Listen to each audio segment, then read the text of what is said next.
Good evening, everyone. Welcome to the PDC Racing League, the penultimate round of the second season of racing in this championship, and we're back on British shores once again after an American trip to Laguna Seca a week ago. We're now racing at the Donington Park National Circuit, the track that actually hosted the season finale at the end of season one.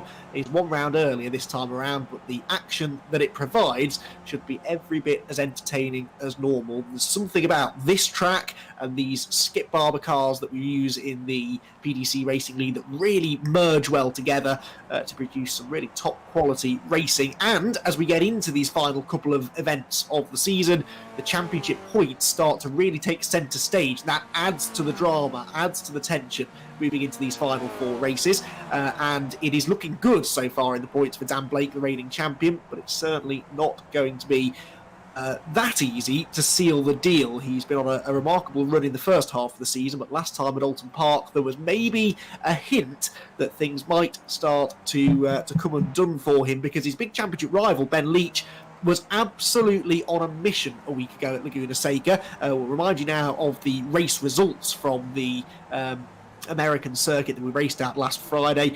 Ben Leach won the first race by 9.8 seconds, which seemed like a pretty dominant victory until his victory in race 2, which we'll get to in a moment. But Leach won race 1, Chris Knox was second, Ben Sharp third, Kyle Powell fourth, David Ward fifth. Dan Blake was down in sixth position, which was the first time that he'd been outside of the top 5 all season long so far, and as a result his championship lead came down a little bit to Ben Leach, who of course took the race victory.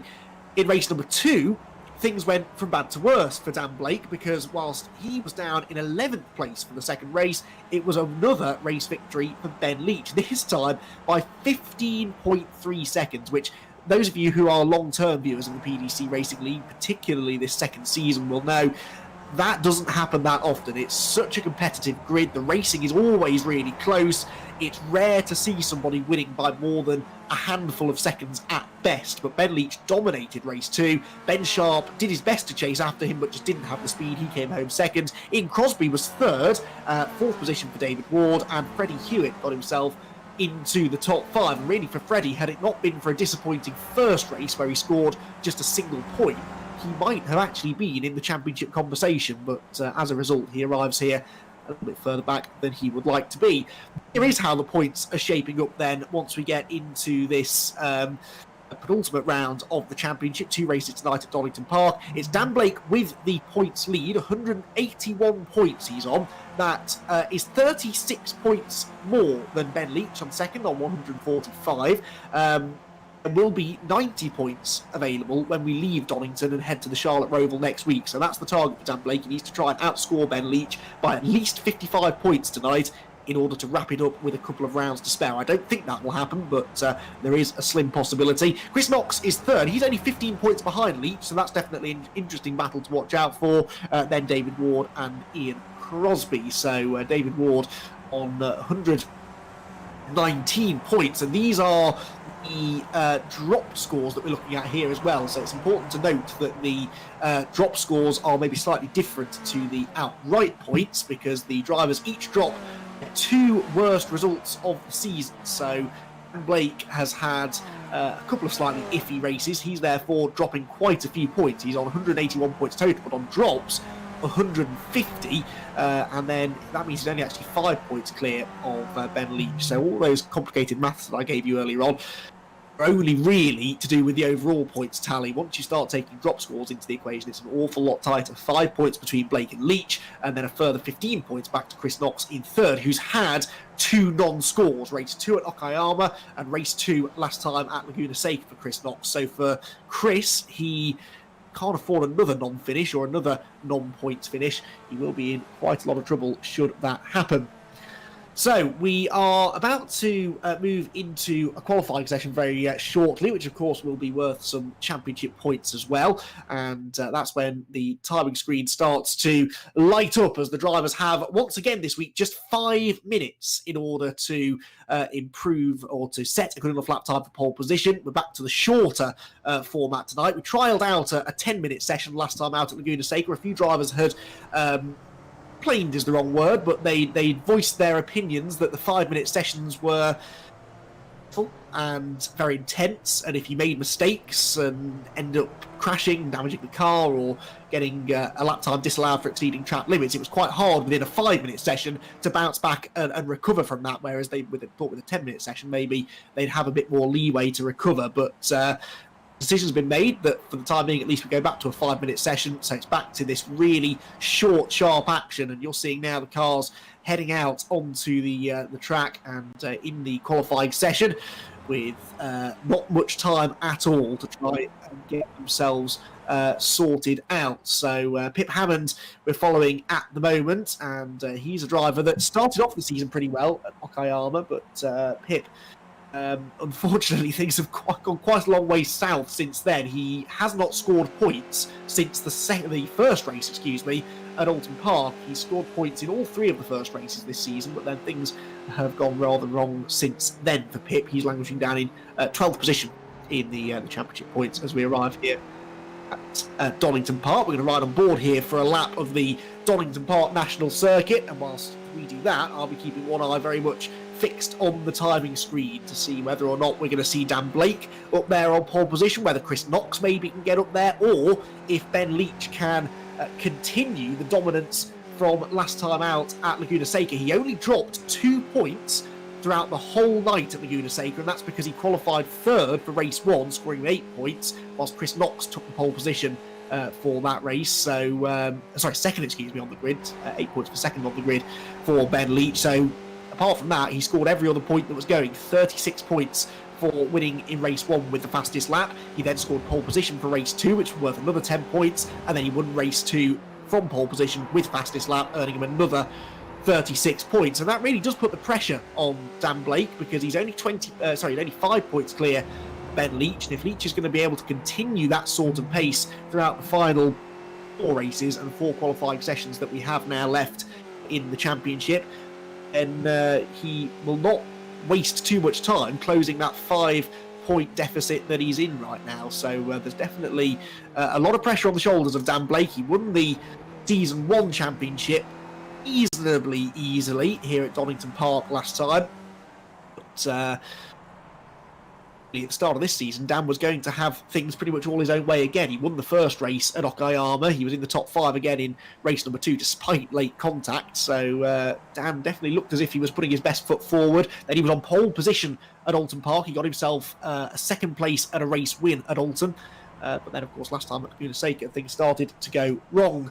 Right, let's have a look at the lap times then. Who is going quickly as we prepare to start seeing the timing screen lighting up? Well, already Michael Seal has set the fastest time in the session, 1:19.58. Freddie Hewitt 2nd. Dan Blake is 3rd, so his opening gambit good enough to put him on the inside of row number 2. And Pip Hammond right now joining him on row 2. There's that man again, Ben Leach, a 1:19.38, 2 tenths quicker than anybody else, goes to the provisional pole position. So Dan Blake and Chris Knox both really need to try and be on their toes here. Knox yet to set a time, by being on his 2nd lap, so he must have had that time disallowed somewhere along the way. So Chris Knox with work to be done here. So too Dan Blake then, who's 4th quickest at the moment, but he is half a second slower than Ben Leach has gone so far.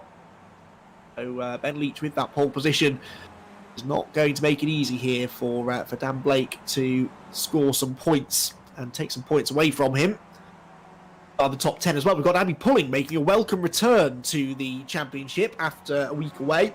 And she's also been doing well in the British Formula 4 iRacing Trophy of late, getting her first podium a week or so ago. But she's beaten now by Gavin Johnson to 6th position. So Gavin Johnson jumps up onto the 3rd row, Pulling down to 7th, now down to 8th because David Ward has gone 6th place. So 6th place is the position that everybody wants at the moment. Pulling had it, then Johnson, then Ward.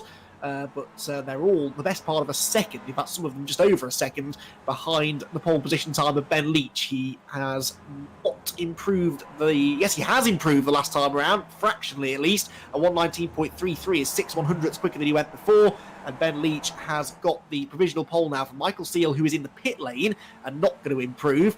Freddie Hewitt in 3rd quickest at the moment, Dan Blake still 4th, and the top 5 drivers all covered by under 3/4 of a second. So it's actually quite a spread out top 5 compared to what we're used to seeing, really.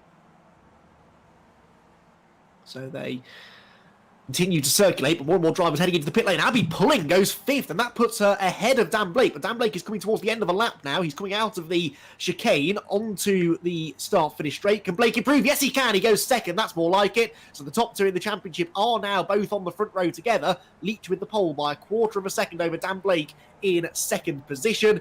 Michael Seal is not going to improve on his 3rd position because we know that he's in the pit lane. Freddie Hewitt goes 4th now, though, and David Ward goes 2nd. The checkered flag is out, and David Ward has gone into 3rd because Freddie Hewitt has taken pole position. Wow, so the Fast R driver, Freddie Hewitt, goes to the top by 3.5 tenths as well. We're seeing him now pulling up, coming through Redgate Corner in the orange machine, having taken the checkered flag, and Ben Leach... Ben Leach has gone to pole now all of a sudden, so Ben Leach pips him by 4/100ths of a second. Chris Knox has come through and he goes 6th too, so lots of shuffling there of the order towards the end now. Is Dan Blake on another lap, I wonder? I don't think he's seen the checkered flag as of yet, so we're following Dan Blake now in the Alpha Live Year One Racing TV livery coming out of Coppice Corner, and Dan Blake now, can he find that last little bit of time that he needs to get onto pole position? We ride on board now with the points leader into the chicane, avoiding the sausage curbs. He's one of the last drivers still on a flying lap. Oh, heads for the pit lane, so he's bailed from that lap. He wasn't going to improve, and that means that Ben Leach critically scores 10 championship points. Dan Blake will only score 876 points for qualifying in 4th position. So Dan Blake will lose the bulk of his championship lead. He was 5 points ahead on drop scores. He's now only a single point clear of Ben Leach. So that makes it pretty simple. Whoever beats the other one in this race should take over the championship lead going into race number 2. Here's the grid then. Ben Leach on pole position. Freddie Hewitt in 2nd. They make up the front row of the grid. David Ward and Dan Blake on row number 2 ahead of Michael Seal and Chris Knox. So the top 3 in the championship are all on the first 3 rows of the grid. Alex Rhodes qualifying well there on row 4 alongside Pip Hammond, who's also had a good effort. Then it's Carl Jacquelette and Abby Pulling to round out the top 10. Alex Hall has Gavin Johnson alongside on the 6th row ahead of Pete Van Gool and Charles Kellyman, with Alex Rivette and Ben Bateman making up row number 8. Ed Cooper and Steve Hefford are on the 9th row. In Crosby and Ben Best share row 10. Then outside the top 20, Adam Southgate and Craig Jones, Scott Malcolm and Mike Hart ahead of Ian Court and Doug Hamilton, with Ben Hansey, Jason Wood, Roger Morton and Paul Warren rounding out the top 30. We once again have a fully subscribed 36-car grid that's rounded out by Alan Toon. Ben Sharp all the way down in 32nd. He will definitely make progress from there. Behind him, Kevin Boland, Lima Bett, Lee Vaughan, and Kevin McGlone. So that sets us up rather nicely, doesn't it, for our first race then, with Ben Leach on the left-hand side of your screen. And he has got Freddie Hewitt alongside him in the familiar orange Fast R livery. The red lights are on. We're about to go racing here at Donington Park for the first race of 2 tonight. The lights are out. Away they go. Decent start made by both of the front row men. Freddie Hewitt immediately pulls to the right-hand side of the road to defend from David Ward. And Ben Leach already starting to weave around, trying to break the toe, trying to take the ideal racing line into Redgate Corner. New livery on the Ben Leach car, I noticed, for tonight. There goes Dan Blake, the championship leader, around the outside at Redgate. He will hold on to 4th. So the top 7 drivers all still in the same order as they round Redgate and head down the crater curve for the first time. But it's side by side for 3rd place there. Look, as 4th place, Dan Blake has got Michael Seal trying to get up the inside. Oh, the car from the background. That's Alex Rhodes, unfortunately, after his really strong qualifying effort. Rhodes off the track going down the crater curves and into the gravel trap. So that has rather taken him out of contention, I'm afraid, going off on the first lap in a field like this. Very hard to make that time back up. Following Gavin Johnson now, then he's got one of the Momo cars behind him there. That is Pete Van Gool. Behind him, there was almost a bit of contact there, I think, between Ben Bateman and Alex Rivette, but they just about stayed away from each other, I reckon, through the apex of the Clanes, now through Coppice, back down the exhibition straight, past the exhibition centre at the old Formula One Museum at Donington. Dan Blake then as he heads down the back straight with Freddie Hewitt behind him now. So Hewitt has had a bit of a moment somewhere around the lap then, because he's been off the road. He's down to 4th place, which means that Ben Leach has an 8/10 of a second cushion already over David Ward in 2nd position, Dan Blake in 3rd, Freddie Hewitt 4th, Michael Seal in 5th position, then Chris Knox, Carl Jacquelette. There's lots of jostling going on here into Redgate Corner, and Michael Seal runs out wide. That opens the door beautifully for Chris Knox, who is now right on the tail of the drivers that he really needs to try and be beating in this race. is coming into this round in third place in the points. On dropped scores, though, he's 20 points behind Dan Blake. He's now not that far in front of him, just one car separating them, but Knox is out wide, and Michael Seal spins! Michael Seal off the road through the old hairpin. He followed Chris Knox through the corner. Knox ran wide and didn't spin, but unfortunately Michael Seal did go around. I think he just kept it off the barriers, but he's going to rejoin a long way behind where he was. And that's a shame, because Michael Seal was on the pace tonight.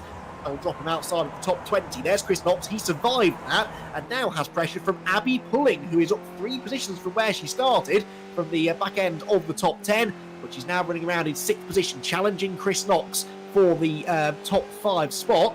Make their way down the straight. That little moment that they all had together down at the old hairpin, though, has definitely delayed them, pulling late on the brakes there into the final chicane.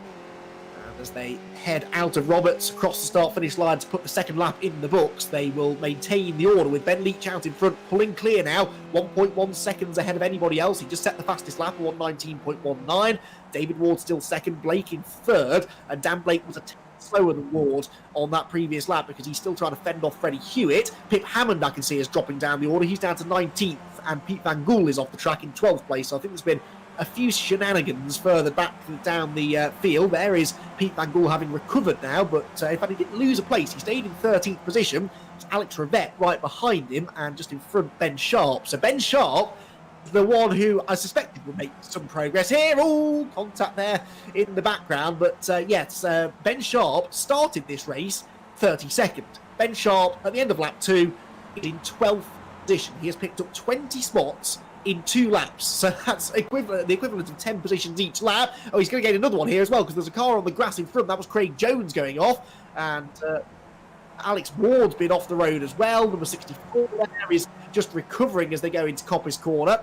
Sorry, yes, it was Alex Hall I spotted the green car going out wide. He rejoins in 12th, so he's now behind Ben Sharp. Ben Sharp then gets himself to the front of this queue. Number 9, Gavin Johnson, also trying to defend busily here. Ben Bateman's up the inside of him. Then it's number 67, Charles Kellyman, and then the Year 1 racing car of Ben Sharp, the blue, white and black car, which dives up the inside, coming off the Roberts chicane. This is now to get into the top 10, would you believe, for Ben Sharp. Having started 32nd, he's challenging for 10th place as they head into Redgate Corner for the 4th time. We're on board with him as he makes a super late lunge up the inside into Redgate Corner. That was a peach of a move for Ben Sharp, and he is now into the top 10. This has been a really spirited drive so far for Ben, who's not in championship contention by any stretch of the imagination, unfortunately, after missing out on points quite a few times earlier this year. There's the replay. Look at that for a move. Dive to the inside. Didn't outbrake himself either. This is Ben Bateman going out wide. This is back to live pictures now. So Ben Bateman runs wide coming out of the old hairpin, and that hands another place to Ben Sharp, who's now into 9th position. Well, when people start throwing themselves at the scenery in front of you, it does make it a bit easier to make progress, I guess. But nonetheless, that's really impressive stuff. Now, equally impressive is Freddie Hewitt. Freddie Hewitt is into 2nd position now. There's been a real shuffle inside the top 3. He's just set the fastest lap, 1:18.98. Dan Blake is trying to come back up the inside, and that forces the mistake out of Hewitt, who's all over the curve through the chicane. Dan Blake tries his best now to tee up the move on the extra of the corner. They've got David Ward and Chris Knox right behind. Chris Knox is, I reckon, the fastest of this group right now, because they're starting to fall over each other. Redgate they go. Hewitt on the outside, Blake on the inside line, gets into Redgate first. Hewitt can't turn back in behind him, so runs around the outside through Redgate Corner and will carry the momentum off the turn. Brilliant stuff that from Freddie Hewitt. We're on board with the championship leader, Dan Blake, but if Ben Leach wins this race, I am pretty certain that will lose Dan Blake the championship lead. He could lose 3rd place here in the race to David Ward, who's up alongside him down through the Crater curves. Blake has the inside line of the old hairpin though. Will just about settle out in 3rd position. Ben Leach leading the way. He's got the fastest lap as well, which means that he scores the maximum 36 points from this race, plus the 10 for pole. That would be the maximum 46. There's a car on the grass, though, up the road. Is that about marker? I think it is. Yeah, it must be about marker, just staying out of everybody's way. Thank goodness. I thought for a moment it was the race leader, Ben Leach, who'd thrown himself off the road. But yeah, right now, Ben Leach would take over the championship leader. Freddie Hewitt has a slowdown penalty. Freddie Hewitt from 2nd place. He'd done all of that work to get into P2. He was getting away from everybody else as well, but he's exceeded track limits at Coppice. He slows down, and Chris Knox takes full advantage. He gets past Hewitt, he gets past Blake, and Chris Knox all of a sudden is into 2nd position. It's all starting to unravel here for the championship leader, Dan Blake. who can kind of afford to let Chris Knox get through, I suppose, because Knox is those 30 points, or 20 points back, sorry, but he doesn't want to let him through. He's back up the inside and getting into Redgate corner. Can Knox do what Hewitt did a lap ago and drive around the outside to reclaim the place? He can't, but he gets the switch back, carries much more speed off the turn.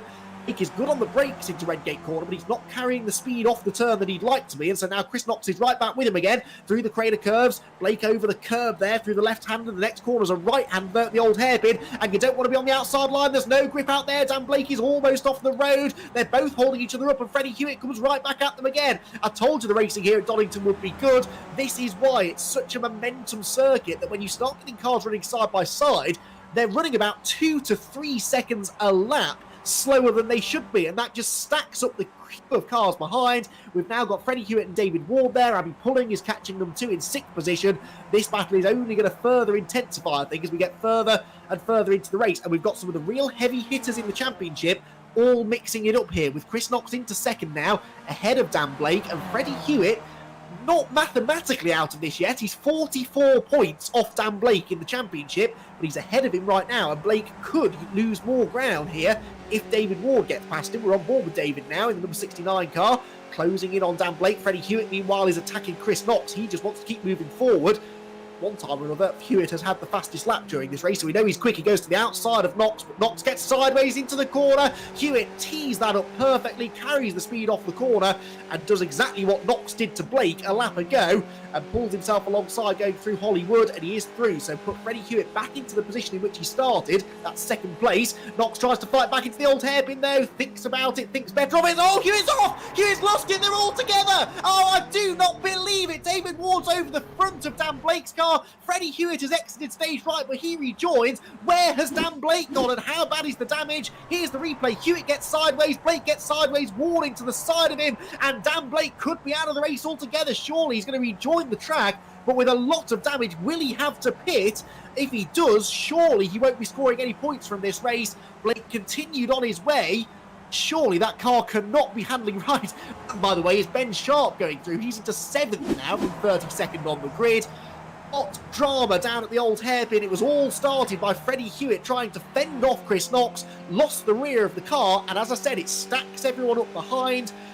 That was just complete disaster for Dan Blake. Now we're on board with him, the championship, or erstwhile championship leader, I think we have to call him now, turns into the chicane. Now the car, amazingly, seems to have survived that reasonably well, but it won't survive another bit of contact, which he nearly had there from Bateman, who ran wide coming out of the chicane. So that overtake puts Dan Blake into 9th position. Well, that was a heck of a save for Blake. It could have been a lot worse than P9, and we're only just into the second half of this 20-minute see a replay here. Now this is Freddie Hewitt. Well, now was there contact from Knox?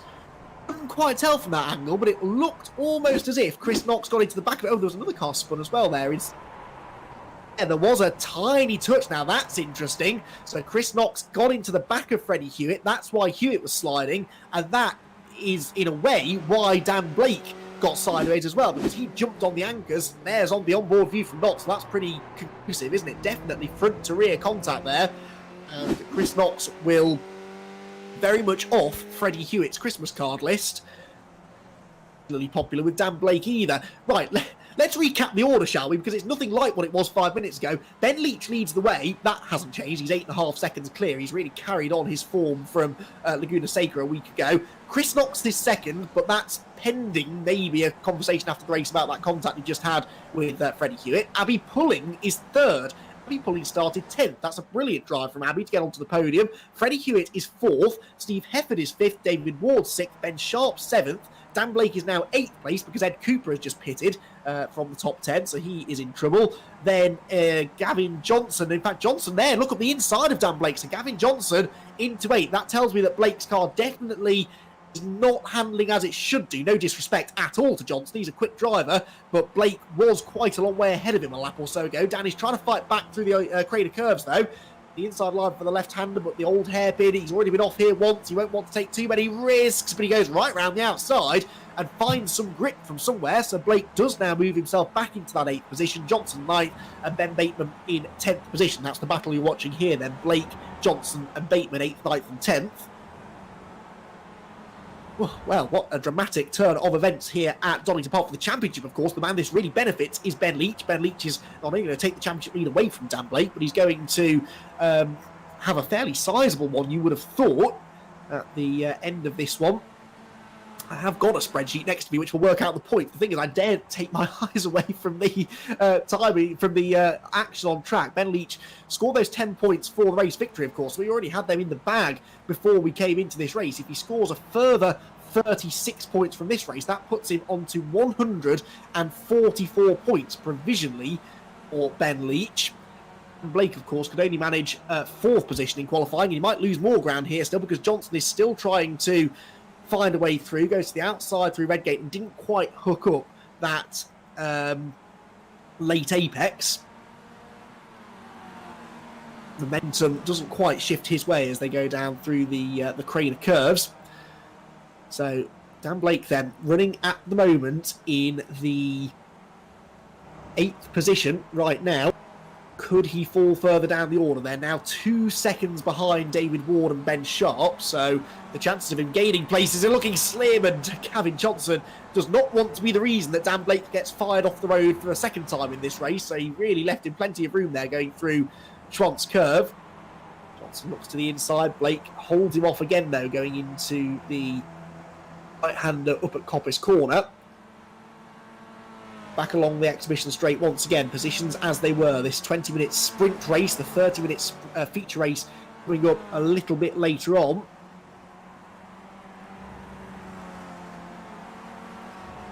Suppose is that he has another opportunity to score back some points again. He's got another qualifying session in race 2. He can sort of hit the reset button, but before that, his priority is just maintaining this place that he's got right now, 8th position. Defends the inside into Redgate Corner, and again Johnson tries the wide line and turns in. He hit the curve there, I think, possibly, as he went through Redgate Corner.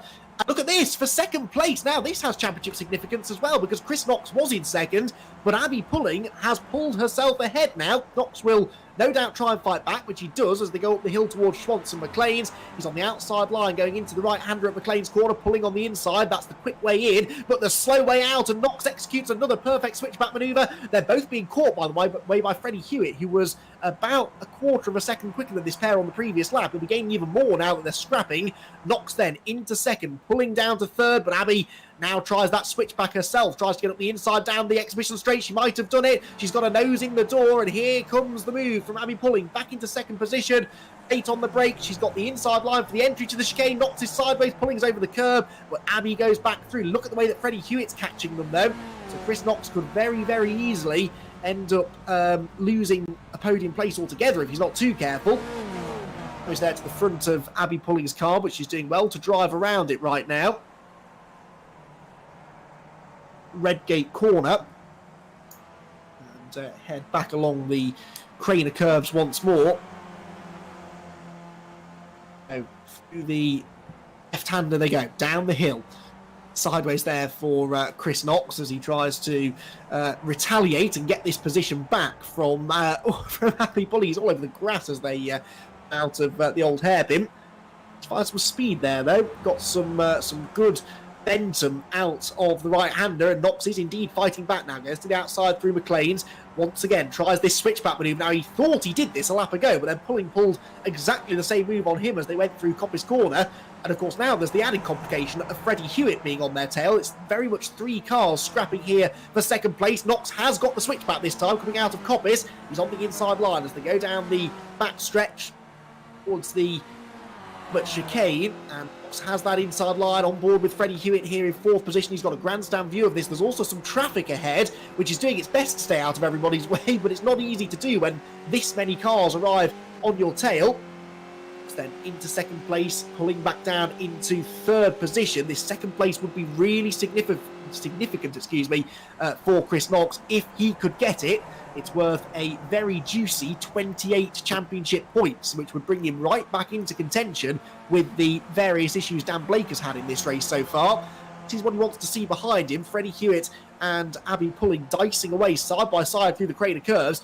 He doesn't really want to see Freddie Hewitt coming forward because we know that Freddie probably has the speed to challenge Knox for second place, but he's enjoying seeing them run side by side temporarily because that is helping him to pull clear ever so slightly. 0.4 of a second now is the margin between Knox in second and Hewitt in third. Trouble is that's nowhere near far enough ahead to break the toe and escape. Oh, car on the grass in front. That's just what they wanted to see, I'm sure.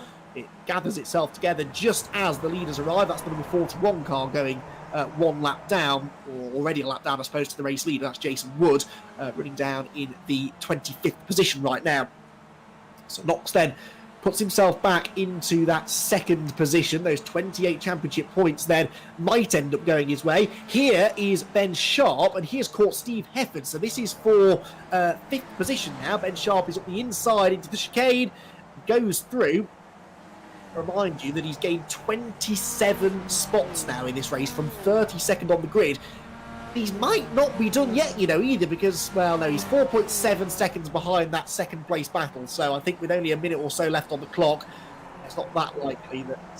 sorry, 2.5, excuse me, yeah, so 2.5 minutes left. Now, maybe, if they start tripping over each other again, he might just get there. But as you can see here, Chris Knox and Freddie Hewitt very much detaching themselves now from Abby pulling behind.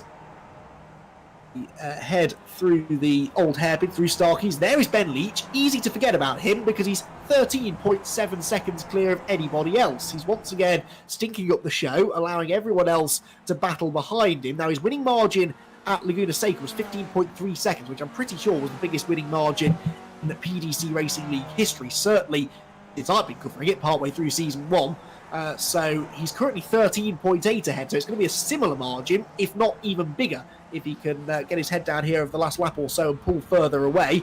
He's still lapping within a couple of hundredths of the fastest lap of the race as well, which was a 1:18.38. In fact, that is a new fastest lap of the race, a 1:18.34. He's already got the points in the bag. He doesn't need to push this hard, but I said this to him in an interview, I think it was after race 2 last week.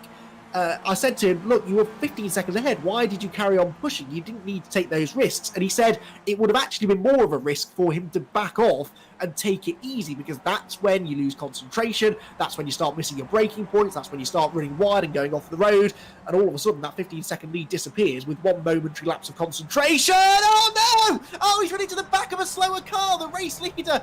What was I saying? Ben Leach goes straight into the back of a car that was trying to stay out of the way, but it just sort of slowed down right in front of him, and that will have definitely done significant front-end damage to Ben Leach's car. Now, it should be okay. Thank goodness he had a 13-14 second cushion, but it's come down already by about 4 or 5 seconds since that contact. Well, what a scary moment for Ben Leach here in the dying moments of the race. He's lost his front wing, but I don't think there's any suspension damage, so Ben should be able to the car home. He should see the last lap board, I think, this time around. So he's got one more lap around the 1.96 mile circuit. So here we go, see the... Oh, well, I mean, it was just a miscommunication, wasn't it, really? It's the... is that 337, the slower car? You can see here, yeah, he thinks it's going to go left, and it doesn't. It goes right, and it was, yeah, Lee Vaughan, the 337 car that he was trying to lap. Lee tried to move to the right-hand side of the road and lifted off the throttle to get out of the way, but ended up actually getting right in the path of Ben Leach, who is 8.3 seconds ahead of the rest of the pack. So I think he should be okay. We're on the final lap of the race now. But what a heart stopper for the race leader, who, incidentally, I've worked out the points now, if provisionally this is, if he finishes where he is now, he will be on 144 points. That will be 11 points more than Blake. No, it won't. Blake's out of the top 10. He's dropped down to 12th place whilst we've been watching this. Meanwhile, second place for Freddie Hewitt here, because he's up the inside of Chris Knox. Abby Pulling is right with them now as well. Again, it's 3 cars once more underneath a very, very small blanket for second place with less than half a lap to go. Up to Coppice they go. Hewitt hanging on just about, but Chris Knox is going to try and fight back. And here comes Abby Pulling up the inside through Coppice corner. This could knock Knox off the podium. Easy for me to say, and that would not be good news for his championship aspirations either. Into the final chicane comes Ben Leach. His lead continues to shrink, but they're not quite going to get there in time. He comes out of the Robert chicane for the final time of asking, and after a dramatic late turn of events, Ben Leach takes his 3rd consecutive victory to move into the championship lead. Freddie Hewitt is going to get second, I think, and who's going to be third? It's Abby Pulling, because Chris Knox... Hang on, where's Knox? Yes, there he is, 1.2 seconds back. So something, there must have been a mix-up there at the chicane, I think, on the last lap. Ben Sharp is 5th and only a second behind Chris Knox at the line, and they started 25 positions apart.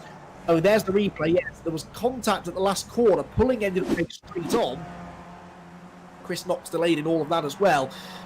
To continue going through the top 10, there's Sharp 5th, Steve Hefford 6th, Bateman 7th, Pete Van Gool is 8th, Dan Blake got 9th. Dan Blake picked 3 positions up in the last half a lap. I've no idea how he managed to do that. David Ward rounding out the top 10, and then the rest filing in behind. So Dan Blake is actually going to score 9th position instead of the 8th that he was in before. So that's 12 points instead of 14. So yeah, that gap actually for Ben Leach will go up even further now. Dan Blake will be on 100 and no, it's still 11 points actually, so because that's his drop score. That becomes his worst finish of the year so far for Dan Blake. So thankfully he is not in the same sort of situation he was in season 1 when we got to the end of the year, where he'd already had 2 non-finishes. At least this time he's been in the points in every race, so he can kind of afford to fall back on those drop scores a little bit. So here then is the result from a dramatic opening race of the night here at Donington Park. Ben Leach wins it despite late contact with the slow car of Lee Vaughan. Freddie Hewitt is 2nd and Abby Pulling 3rd. What a dice they had, and they both put one over on Chris Knox, who ends up in 4th position. Ben Sharp is 5th and undoubtedly driver of the race, having started 32nd. Steve Hefford is in 6th, Ben Bateman 7th, Pete Van Gool 8th, Dan Blake in 9th, and David Ward in 10th position. Gavin Johnson 11th, Alex Hall 12th, then Kevin Boland 13th, Charles Kellyman and Carl Jacquelette will round out the points finishers in the top 15. Then Scott Malcolm and Alex Rivette. Michael Seal, unfortunate in the end after that early spin. He's down in 18th. Ian Court is up into 19th, and Ben Best finishes where he started in 20th place. Then it was Doug Hamilton, Craig Jones, Pip Hammond and Kevin McGlone, with Jason Wood rounding out the top 25. Alan Toon was 26th, Alex Rhodes 27th after going off on the opening lap. Again, a case of what could have been for him really. Ed Cooper, he went into the pit lane, he was down in 28th. Ben Hansey 29th, and Roger Morton rounds out the top 30. There were 3 other cars running at the end: Lee Mabette, Lee Vaughan and Ian Crosby, whilst Adam Southgate we never really saw anything of. He retired to the pit lane halfway through. Mike Hart was also a non-finisher, and Paul Warren likewise failed to get to the end. So, Ben Leach, your new championship leader. Dan Blake will be kicking himself after being involved in another incident earlier on in the race. Let's, though, take advantage of a little lull between the 2 races to have a word with some of our podium finishers. We'll bring Ben Leach in here, or my producer Graham Sessford will, more to the point, and we'll be able to have a chat with dominant race winner, Ben Leach. Now, Ben, where have I heard that before? I'm pretty sure it's the same script from last week, isn't it? Yeah, well, this week I almost threw it away 2 laps from the end, so it just so it shows it's not plain sailing out there. Talk us through that moment, because it certainly caught our attention. It looked as though Lee Vaughan was going to go to the left and then suddenly went right. Was that what it looked like to you? That's pretty much exactly what I thought. So I thought he was going to go left, so I went for the outside, and then he decided to go that way. So to be honest, you know, the damage was pretty horrendous because of the gap, I was able to bring it home still quite comfortably. So I'm not upset about it at all. But yeah, the closing speeds out of the old hairpin on some of the you know, the back markers is horrendous. So it's just my, you know, my judgment. It's very difficult to judge which way to go at that sort of that speed. Well, no doubt, and normally your reactions are lightning quick, but I suppose it's those split-second decisions that can sometimes make a big difference. Thank goodness you had a 14-second lead at the time. Last week I was sort of asking you, what's the point? When you're 15 seconds up the road, why do you keep pushing? Well, I suppose that's why, because the bigger the lead you've got, then the more you've got in the bank, should you have to back off, or should something like that happen. That's it, exactly. And to be honest, I wasn't pushing crazy hard. I think the guys behind must have been having a crazy battle, because I couldn't believe the gap after the first few laps. So they must have been slowing themselves down quite a bit, because I was fairly comfortable on pace. More of the same in race 2. That's the plan, I'm sure. Well, fingers crossed. We'll see. But yeah, hopefully we'll have a good race. Stuff. Well, congratulations, 3 consecutive wins, and that, by my very rough mathematics, puts you in the championship lead by about 11 points. So a good start to the night. Great stuff. Thanks, Andy. Stuff, Ben. Well done on another race victory. Now we can turn our attention to Freddie Hewitt, who is back on the podium once again, and he had second place finish at Alton Park in the second race. He's back in that position again here at Donington Park. Freddie, welcome back to the podium. What a battle that was you had with Chris Knox and Abby Pulling. Did you enjoy being part of it as much as we enjoyed watching it? It was fairly exciting. Got a bit from Chris, but no, really enjoyed it. It was a good battle between us three. Yeah, that moment down at the old hairpin was pretty hairy, wasn't it? It took us a while to spot the contact. I don't think it was a big hit, and I'm sure it wasn't intentional, but it could have ended a lot worse for you. What were you thinking as you were sort of arriving at the bottom of the hill going backwards? Probably words that I shouldn't mention, but it was definitely scary. Something I hadn't actually witnessed in these before corner, and just your instant thought to get it back on the track and hope you've not lost that much time. Speaking of not losing too much ground, on drop scores, you weren't that far away from the championship leader, Dan Blake, coming into this round. 4 races to go. Finished all the way down in 9th place in that one. Are you still kind of tempted to go for that championship, or are you just out there for race wins and let the points sort themselves out? I only caught a little bit of that, but I think I gathered what you said. Obviously, at Alton, I said championship wasn't really where my mind was for this season. But obviously, we're now in a good spot for the championship, so I'll give it a go. Yes, indeed. Well, best of luck for race number 2. And if you are back on the podium, hopefully you'll be able to hear me a bit better that time. But well done on another second place, mate. Yeah, thank you. Thank you, everyone. And Freddie Hewitt then finishes in second position. Now, I did see another driver appear, but it wasn't Abby Pulling. So we'll not be able to hear from our third place finisher yet. We'll try and grab her if we can before race number 2 gets underway, which will not be that long. We're going to take a very short break now between races, but we will be back with the 30-minute feature race. As I've said every time so far this year, 30-minute race. It might be 10 minutes longer, but it tends to be 10 times as exciting as race 1. Race 1 tonight was pretty good, so you can only imagine how action-packed that longer race is going to be. Can Dan Blake fight back? That's the real question. After that strong start to the season, he's now finding himself in a hole that might be a bit too hard to dig his way out of. He'll be pushing hard to try and do just that, though, in race number 2 in just a few minutes. So make sure you stick around for more action from the PDC Racing League just around the corner.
Welcome back, everybody, to the PDC Racing League here at Donington Park. Race number 2 is only moments away, as the drivers are about 4 minutes actually away from the end of a practice session here ahead of our second race of the night.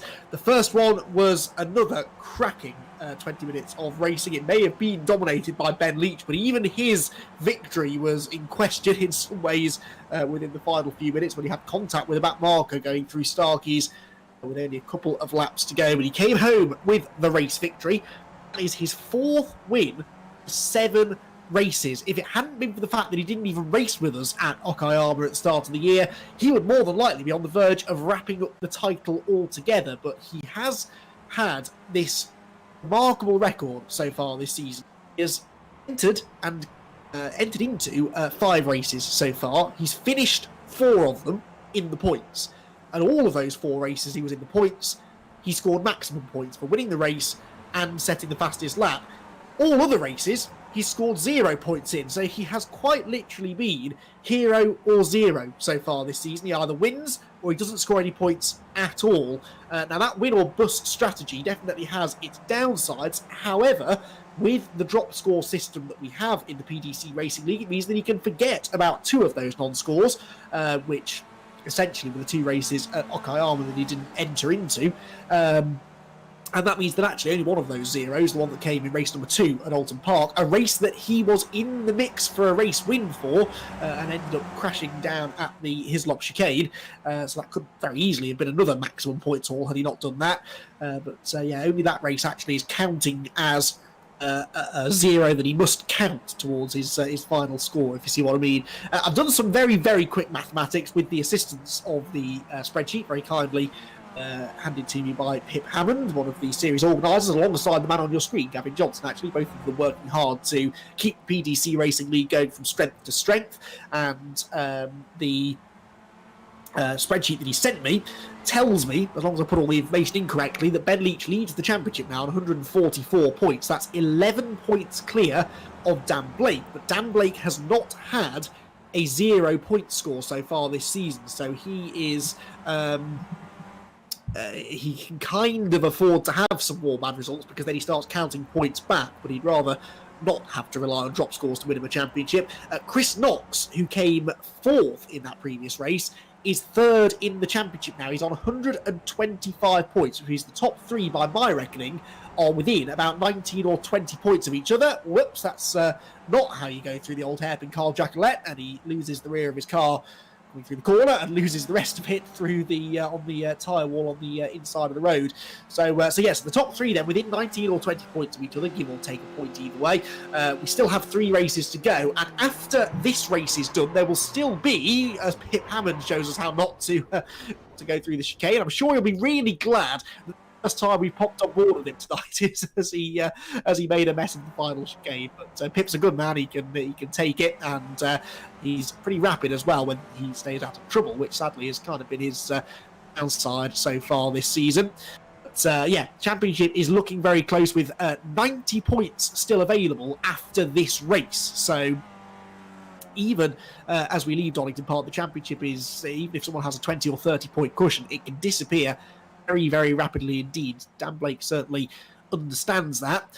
Dan and Ben Leach have done all of the winning really so far this season, but Carl Jacquelet, who we saw crashing down at the old hairpin, is the only other race winner. He won that second race at Okayama that Dan Blake failed to win after he made a move on Kyle Power at the end, which sort of went wrong. And the points that he lost there, actually, if he'd have scored them, if he'd have won that race instead of finishing down in about 5th place, he would have actually still been in the championship lead, which is going to be the most disgusting thing about the whole situation for Dan. He knows there have been times this year where he's thrown away points that he really could have done with scoring. So let's hope that doesn't come back to bite him when we get to the final round at the Charlotte Roval in a week's time. If you've never seen a race at the Charlotte Roval, make sure you tune in to Yearone Racing TV next Friday night at 8 o'clock UK time, because it is a truly unique circuit and it always produces really good action. Qualifying then is underway. The cars back out onto the circuit for what is a 10-minute qualifying session now for race number 2. So just the 5-minute format for race 1, but they get a full 10 minutes ahead of the feature race. So they've got a bit more of a relaxed feel now to this second session of the night. Still the same amount of points available, 10 points available for pole position, 8 for second, 7 for third, 6 for fourth, and so on and so forth. And it's all gone wrong already, as Dan Blake's gone off down at the old hairpin with someone right behind him. He didn't need the other car behind to go around, going through the right-hander at the bottom of the hill. There is Dan going back up the hill again towards Glade's corner, and he really could do with a solid qualifying effort here. Qualifying has kind of been letting him down a little bit. He's had one pole position, which came in race 1 at Alton Park, a race he did not win because Ben Leach's championship rival managed to pip him to the race victory. But other than that, he's not been on pole position at all throughout the rest of the season. He's had 3 front row starts, Dan Blake, but he had that second race at Okayama where he spun coming on to his not only flying lap of the session, and ended up not starting inside the top 15 that time, so he didn't score any points at all in the second session at Okayama. All other sessions, though, he's been within the top 4 on the grid, including fourth race start for race 1 here tonight. Hart here, we're watching coming through into the first corner, the number 11 car there, very, very nice Union flag livery adorning that car as he slides his way through Redgate Corner. Mike Hart, this is his first race with us since the second round of season 1, and he's been hosting a weekly Zoom quiz, I'm told, in the meantime. He's been keeping himself occupied. He is an Academy Motorsport driver, former British and European GT racer, and he was the 2014 Caterham Supersport champion. So he is our spotlight driver for the night here at Donington Park. Mike Hart, welcome return to the PDC Racing League. We'll see him up there inside the top 10. We know that he's the speed to do so, but having had a bit of time out of iRacing and out of the PDC Racing League, maybe a little while to dust off those cobwebs and get back to full potential. One of a few drivers making welcome returns tonight to competition in what is, as I said, another capacity grid of 36 drivers. Court here comes down through the crane of curves as he is going through on his first flying lap. We're already getting some times coming in at the top. Dan Blake is fastest so far, Pete Van Gool second, Steve Hefford third. That's already out of date because Ben Sharp has jumped into second position. So it's Blake and Sharp once again on the front row of the grid. I say once again, it's not actually how it ended up in race 1, but for a time it looked as though it would be. Or Blake was shuffled down the order and Ben Sharp was able to improve and snatch pole position away. Will it be a similar story here in our second qualifying session? I wonder. They're pretty close to each other on track. We saw Blake there going through the old hairpin, and then about 5 or 6 seconds later, Ben Sharp does the same. And then 8-4. Of course, it's Ben Leach, I'm thinking. Obviously, I knew I'd get those Bens mixed up. Where is Ben Leach at the moment? Ben Leach has not set a time by the looks of it so far. No, he hasn't. So Ben Leach has been out there for a couple of laps, but must have had a lap time disallowed because of track limits. That's the benefit, of course, of this top 10. This 10-minute qualifying session. A bit more time to bounce back from penalties or mistakes or whatnot. A few of the drivers coming through here. Scott Malcolm we haven't seen much of so far. He's that number 74 car, the sort of late 90s Stewart Formula 1 inspired livery. Lots of 90s and early noughties F1 liveries adorning these cars. The HSBC colours with the Jackie Stewart tartan stripes down the side. Rather got in the way of one of the Year 1 racing cars there. They're going through the chicane. Whoever it was, I'm sure, just wanted a close-up look at that very, very pretty number 74 car, which is 13th quickest in the session so far for Scott Malcolm, with an improvement that time around. Dan Blake has just improved again, by the way, so he is on pole position by just over 0.2 of a second now from David Ward second, and Mike Hart is third. So our spotlight driver doing well into the third position. Pete Van Gool fourth and Steve Hefford fifth. So it's a very different look to the top of the timing tower for the time being. Car on the grass there coming out of the final chicane, which was Alex Hall, I think. He heads for the pit lane as Adam Southgate comes through, and Adam Southgate goes 10th, but Ben Leach, on his first official flying lap of the session, has gone to the pole position. So it's the same old story, isn't it? Ben Leach is tough to beat in the PDC Racing League. It's a bit wide there out of Redgate Corner. He's just over a 10th quicker, 12 100ths of a second quicker than Dan Blake in second, Crosby third, Ward fourth, Hart in fifth position. There's Alex Rhodes, who qualified well in race 1 before going off on the opening lap. He is 12th quickest right now, so not quite as far up the order, but that 102 car pretty well. I say 12th, it's now 13th because Gavin Johnson has just taken over 12th position. In fact, it's now 14th because Michael Seal just improved into the 9th spot. So Michael Seal jumps himself into the top 10. Dan Blake improves and goes slightly closer to the pole position time, but it's a moving goalpost because it's no longer Ben Leach on pole. Ben Sharp gets 6/100ths of a second. So 118.7. Ben Leach is second on a 118.84. Blake is third on a 118.90. But here comes Ben Leach. He's back through the chicane. He's on another flying lap. Has he been able to improve? He's got Abby pulling right behind him. Ben Leach needs to find 7/100ths of a second to take the pole position away. Can he do it? Yes, he can. And my word, can he? He's a quarter of a second quicker than Ben Sharp. Ben Leach, once again, every time he's under fire, manages to pull something out of the bag, and he goes a quarter of a second clear at the top of the field again. Now, can Ben Sharp or Dan Blake retaliate? Blake will be the next of the two to cross the start-finish line. This man, though, Freddie Hewitt, importantly, has just moved into 4th place on the grid. So Freddie Hewitt, who is still an outside bet for the championship, he needs a couple of race victories ideally. If he can qualify somewhere in the top 4, though, that definitely gives him a chance to get those race wins. Through Coppice he goes, but Dan Blake is about to cross the start finish line. He's third at the moment. Improves his time, but not his position, so he stays in 3rd place. Ben Sharp is not far behind him, and they're all beaten by David Ward. David Ward goes second fastest in the session. Ben Sharp goes through. Can he improve and take it back? No, he can't. Improves his time, but again, he stays in 3rd place. There is Ben Sharp through Redgate Corner. So the order now, Leach on pole by just under a quarter of a second from David Ward in 2nd place. Ben Sharp is 2/100ths of a second behind him in 3rd, and he's 7/100ths ahead of Dan Blake in 4th, with Freddie Hewitt knocked down to 5th. Here comes Leach. Can he improve again, I wonder, as we move into the final few laps of the session? Through the chicane comes the number 50 car. Inch perfect line right up to the edge of the curb, not even a millimetre over it. Crosses the start finish line then for the 5th time in the session. Can he improve on a 118.53? No, that was not. They was disallowed that lap time. So although he was inch perfect out of the chicane, he'd exceeded track limits somewhere else. And no improvement for Leach. Oh, there's carnage in front of him as well. Cars going off left, right and centre. Adam Southgate's off in the background. He's got Carl Jackalette just in front. Now, who is the next of the big hitters to complete a lap? It's going to be Dan Blake, who's down to 4th place now, of course. Dan Blake is just coming out of the final chicane, I believe, and about to come across the start-finish line. There he goes. He's getting a nice slipstream here from Gavin Johnson in front of him. Will this be enough to leapfrog him back onto the front row of the grid? And Blake, yes it is, goes second quickest. Dan Blake then, 13/100ths of a second away from pole position. David Ward has just gone through and not improved, so he stays 3rd. And Mike Hart comes up into the top 5 again at the expense of Freddie Hewitt. He goes 5th, Hewitt down to 6th. Ben Sharp didn't improve that time, but Dan Blake and Mike Hart definitely did. So those are the 2 drivers within the top 5 who are getting quicker and quicker as the session goes on. There's been a collision look down at the old hairpin.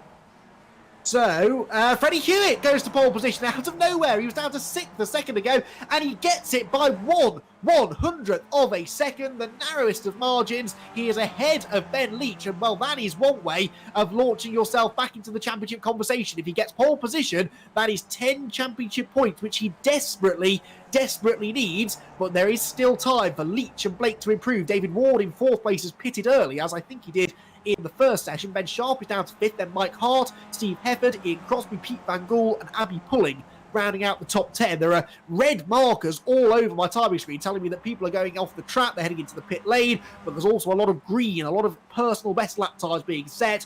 Are we going to see a personal best from any of our top 5 here that could change the order within the first few rows of the grid? Freddie Hewitt with an absolutely terrific lap, a 118.52. Here comes Dan Blake. He's 13/100ths slower at the moment. He completes his 6th lap of the session and does not improve. It was quite a slow lap.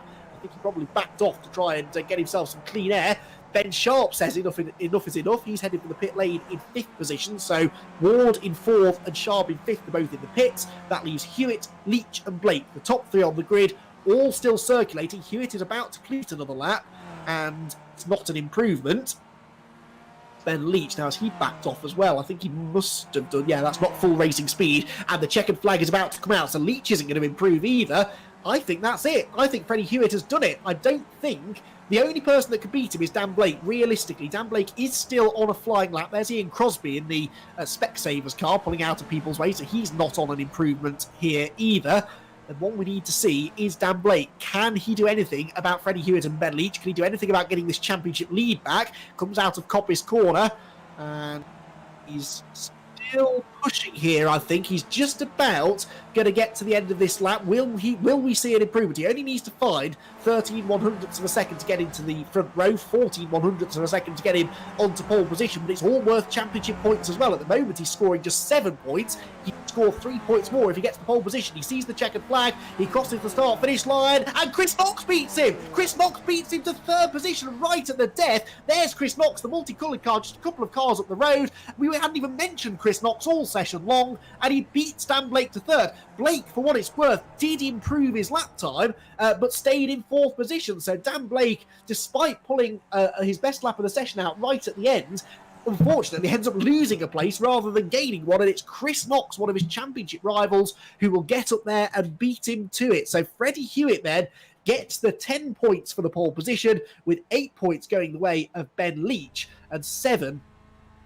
for our 3rd place man Chris Knox, and Dan Blake will score just 6 points for finishing in 4th position. That was a really, really intense qualifying session, and that sets us up very nicely for this race now, because Dan Blake will not be happy with that. He must have thought when he saw that lap time come in that he'd done enough to maybe improve or at least consolidate his 3rd place, and it ends up not happening at all. So 6 championship points for Dan Blake. Freddie Hewitt, though, on pole position will score the 10 points for pole. Ben Leach gets 8 points for finishing 2nd in that session.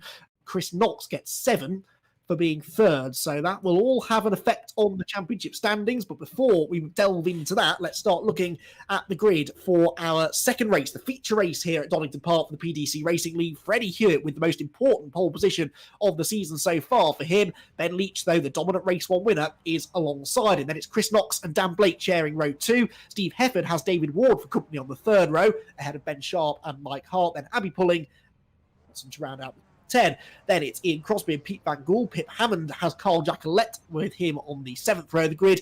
Alex Rhodes, not quite as close to the front this time. He's 15th alongside Michael Seal on row 8. Then Alex Rivette, Alex Hall, Craig Jones and Ian Court round out the top 20. Then it's Ed Cooper and Ben Bateman, Adam Southgate and Roger Morton, ahead of Ben Best and Lee Mabette, who qualifies better this time. Charles Kellyman is 27th alongside Doug Hamilton, with Scott Malcolm and Alan Toone on the 15th row. Then it is Jason Wood, Kevin Boland, Lee Vaughan, Ben Hansey and Kevin McGlone. So there's one driver made it through from race 1. We've got 35 drivers, though, lining up to start the race. And boy, oh boy, do we have an interesting situation developing here then amongst our championship contenders. What is going to happen? Who is going to have the edge heading to the Charlotte Roval in a week's time? Well, Freddie Hewitt has the pole position at the moment. And he will be desperate, absolutely desperate to get himself his 1st victory of the year, become the 4th different winner of this 2nd season of PDC Racing League action. He's got, though, the man on the move at the moment, Ben Leach. 3 consecutive race wins with fastest lap as well. 3 consecutive maximum points hauls for Ben Leach. He starts this one 2nd, so he didn't quite manage to maximise the points from this qualifying session. Then for the last few drivers to appear, they have done now, so the lights are on. Let's go racing. 30 minutes the distance here, around 1.96 mile Donington Park National Circuit. Freddie Hewitt and Ben Leach sharing the front row of the grid.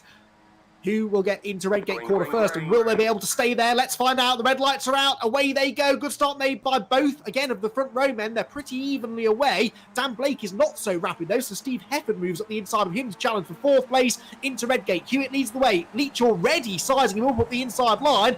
Will he go through? I don't think he's quite going to make it. Yes, he does. Freddie Hewitt runs out wide, and Ben Leach sees an opportunity. No, can't quite get there. Hewitt hangs on. He's got the lead. Leach is 2nd, side by side for 3rd for Dan Blake and Chris Knox. These are the big 4 drivers in the championship, all together going down through the crane of curves on cold tyres. They're sliding around, and up the inside goes Ben Leach. What a move from Ben Leach. He goes up the inside of Freddie Hewitt to try and get the lead away, but he's slow off the corner. Hewitt hangs on. They're all over each other going through Starkies. This has disaster written all over it. Chris Knox comes through into 2nd position, and Leach has found himself in the middle, 3 wide. Hefford to the outside. Inside is Dan Blake. Bodywork goes flying from Chris Knox, who's sideways right in front of the top 2 drivers in the championship. More contact is made. Chris Chris Knox has damage, I think, and this is working out perfectly for Freddie Hewitt, who is escaping already. He's got 1.2 seconds over the field, and we've not even completed lap 1. They're still side by side behind as well. Knox has the inside line for the chicane. To the outside goes Ben Leach. Then it's Dan Blake and Ben Sharp, all the Year One Racing and TV drivers together here, fighting over podium places. Chris Knox, despite the damage, hanging on to second position, and he will hold that place as they come to the end of a dramatic opening lap of racing with all of our championship rivals absolutely on top of each other at the front of the field. It is Hewitt that leads. Knox is second, but here comes Leach up the inside. Ben Leach goes for P2 and takes it with relative ease into Redgate corner, drifts out wide though. Knox gets a good exit from the corner, carries the speed up the inside line through Hollywood, and he'll go back through that, opens the door for Dan Blake. And here we could see the Year One Racing teammates working in tandem here, because Ben Leach is on the outside looking in. Through goes Dan Blake. Can Ben Sharp make it 3 for the price of 1? No, he can't. Chris Knox is on the grass. He's got no rear downforce with his damage at the back of the car from the opening lap, and that now bottles them all up again. Dan Blake can't get through as much as he wants to. He's being held up here by Chris Knox, and here comes Leach back round the outside. He's at the inside of Dan Blake for third. He could get second away from Knox if he really plays his cards right, but Knox, I think, will just about hold on to it. This is absolutely breathtaking stuff, but it's all taking place 2.5 seconds behind the race leader, Freddie Hewitt, who has checked out. This is just what the youngster needed. If he can break away to the tune of a few seconds, then the rest are going to find it really hard to catch him, even over the duration of a 30-minute race. On board with Ben Sharp, he is right in the middle of all of this. He's got his teammate in front of him, he's got Ben Leach to the right, and Leach will just about get into the chicane ahead. So they turn through the right, turn through the left, back across the start-finish line again. Freddie Hewitt is 2.3 seconds clear of Chris Knox second, Dan Blake third, Ben Leach fourth, Ben Sharp fifth, and Abby Pulling is catching them all in sixth as well. Already some drivers coming out of the pit lane, and after early visits, Pete Van Gool has just died from the pits as well, within the top 10 or so, as they are once more wheel to wheel, the top 2 drivers in the championship. Dan Blake, Ben Leach, with lots of other drivers looking to try and get good results out of this as well, but that really has to be where the attention is. These 2 drivers are not that far apart in the points, and there are 3 races to go. Car off ahead of them was a back marker, thankfully not one of the leaders, as they all head through the old hairpin, and Blake goes through, but he's slow off the corner, and once again the inside line into the old hairpin actually only serves to back everybody else up coming out of the corner. One car limping around with damage, and I really thought Abby Pulling was going to hit it there as they turned through Schwantz into the right-hander at the Claims at the top of the hill. Dan Blake might just have got himself away from the group behind here. He's pulled out a few car lengths here, we're seeing, over Ben Leach in 4th position behind him. Chris Knox is starting to escape now as well. He is about 0.8 of a second ahead of Dan Blake. Here comes Abby Pulling up the inside of Ben Leach now, so I wonder if Leach has got some damage here, or is this literally just the fact that he's not been able to escape? I think he has got a bit of front wing damage, hasn't he? The right-hand side of that front wing does not look quite as it should, in my opinion. So it might well be that he's got some damage. They're all fanning out again, coming out of the chicane, and Pulling ends up losing out this time. And here comes Ben Sharp now to the outside. Brilliant shots we're getting here of the field as they make their way into Redgate corner. Oh, around the outside comes Mike Hart on his return to the championship, getting stuck right in. He qualified in the top 10 this time around, and he's very much racing within the top 10, trying to mix it with some of our regular championship front runners. Ben Sharp and Ben Leach, a commentator's worst nightmare, having those 2 side by side on the track. It's Leach on the inside of the old hairpin, slides through, hits the curb, bounces wide, but keeps the speed up critically. It's very difficult to do that, as we've seen time and again tonight. It's got the inside into the old hairpin, but then maintain position coming out of the corner. And breathe. So Freddie Hewitt 1.8 seconds clear of Chris Knox in second, who is 6/10 ahead of Dan Blake. So Blake is catching Chris Knox at the moment at the rate of a few tenths of a second per lap. Then it's Ben Sharp fourth. Abby Pulling is, well, no, never mind. I don't know why I'm bothering giving you the order. It's changing by the corner because Abby Pulling's on at the inside of Ben Leach there for position. So they fight back. He's almost pushing Ben Sharp down the back straight, but he sees a gap now to go up the middle of the 2 of them. They're almost 3 wide going down the exhibition straight, but Pulling closing that off. There's contact, but a bodywork goes flying there from the front of Ben Leach's car. Over the curb they go. Oh, Leach all over the curb through the second part of the Robert chicane. That could so easily have gone wrong if he bounced into the side of Abby Pulling's car. They just avoided touching each other into Redgate once again, and Mike Hart has got himself ahead of David Ward, and now he's trying to challenge the championship leader Ben Leach through Red. Yellow and black car has the inside line though. Hart is a respectful racer. He's an experienced driver as well, so he knows what it's like to be racing against drivers that, when he obviously is not, having not competed so far this season. wants to get involved. He will race them, I'm sure, but he doesn't want to make contact, doesn't want to be the reason that any of them lose the championship. Oh, pulling runs a bit wide there through the old hairpin. Mike Hart had a good view of that, riding on board the roll hoop of the number 11 car in 7th position right now. The battle for 5th right in front of him, pulling on the inside. Leach to the outside, to the inside, whichever way he can really, to try and find a way past Abbey, who was back on the podium again in that previous race with a strong third place finish. We didn't get a chance to talk to her, but if she's back on the podium this time, hopefully we'll be able to hunt her down and have a word, because she's been getting quicker and quicker the more iRacing experience she gets. Mike Hart likewise pushing Ben Leach down the back straight there. I don't think he meant to do that. Falls to the inside. He's not going to be able to go through there, and there's a car to his left, which is David Ward trying to come back through into 7th position. What therefore is a bit slow coming out of the chicane. That loses him ground to the cars in front. Ward is right behind him again, and Ben Leach once more tries to do something about Abbey pulling. They've both got some front end damage here after various bits of contact within the opening few laps of racing. And another car off there going through Redgate Corner, but thankfully stays out of the way. Side by side coming off the turn. And Ben Leach back alongside Abbey pulling through Hollywood. He's got the outside line for the Craners, but that is kind of worth sticking with because it gives you that inside line into the old hairpin, and we've seen that he's been better than anybody else really at going through on the inside. Of course, as I said that, he messed it up and ran onto the grass, and so pulling his back alongside once again. Ben Sharp, as a result, is pulling away from this lot now, and Dan Blake, just in front of them, or actually 5 seconds in front of them, 4.5 at least, is the fastest man on the track, pulling up the inside of Leach.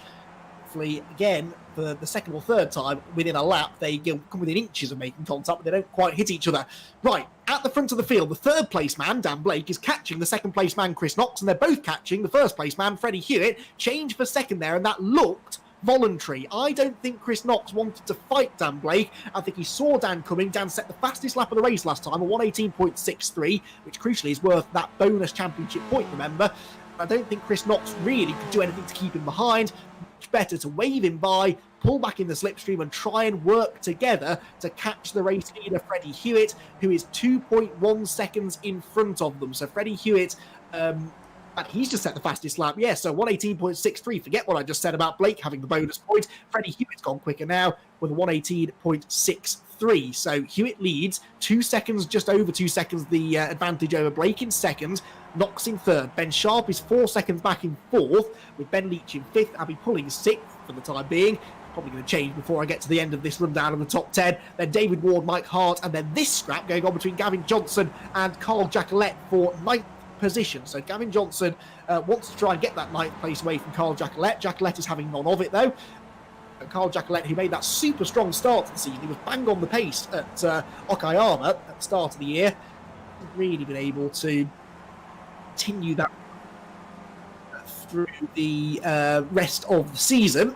Johnson, you can see rear end damage there on his car as he turns out of copy. So Charles Kellyman as well, right behind. They've both lost bodywork at the rear of the car. So Charles Kellyman, who is 11th, despite losing part of his car, has gained 16 places. He is the biggest mover so far in this race. He's gained more positions than anybody else over the first, well, coming towards the end now of lap 7, but he could be about to lose one here, I think, to Ben Bateman behind, who himself has picked up 10 spots. This would be his 11th overtake of the race, if he can get it done. But Kellyman's got the inside line. On the inside here is Mike Hart trying to fend off David Ward. This is the fight going on for 7th position. They've dropped back now from the 3 drivers in front, Sharp, Leach and Pulling. And this is probably why, because they're side by side through the crater curves. David Ward tries to force his way back ahead, and he does get through. So David Ward moves up one more spot into 7th place. Mike Hart down to 8th. And they race back out on once again. There is Jason Wood, car number 41, running down in 19th position at the moment. He's gained 12 spots. So there are lots of drivers, even if they're not within the top 10, that are gaining positions left, right and centre. But Kevin McGlone as well, who's actually in 20th place, 1 position behind. He's picked up 15 spots from the start of the race. Pip Hammond has lost 5, though, unfortunately. And there's no obvious reason why, because he's about the only car we've seen in this race without any damage. The car is spotlessly clean, but he has lost some ground. He must have had a spin or a run through the gravel earlier.